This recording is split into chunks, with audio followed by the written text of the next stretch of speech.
Okay, this bike is an intermittent no start. Uh, when it won't start, it doesn't even crank. You hit the starter button and it just clicks.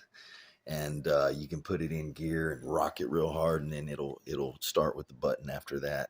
And everybody kept saying starter solenoid. Well, it acted up for me the other day, and I actually heard the starter growling. So I'm going to show you how to pull and clean and polish up your starter and save you from buying a new one. And this only works if you catch this when it starts talking to you, not after it's already completely failed. First things first, disconnect your battery as always. And then I'm gonna pull this starter off. This is a SV650S. Now this is super important. Although this starter has, I just saw it a minute ago, it's got a line right there on each side. But you could still flip this, and most of the time that will throw your polarity off because of the position of the windings inside. So make darn sure you do something to orientation, up from down, left from right, top from bottom, and mark it well so you can assemble it back the way it's supposed to go, the way it'll work.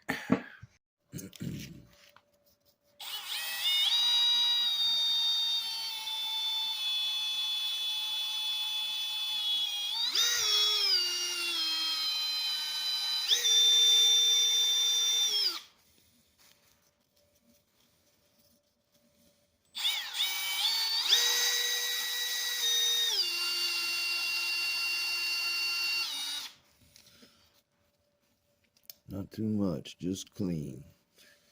Just clean. I gotta wash all this with brake parts cleaner. Blow it all dry.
she sounds like.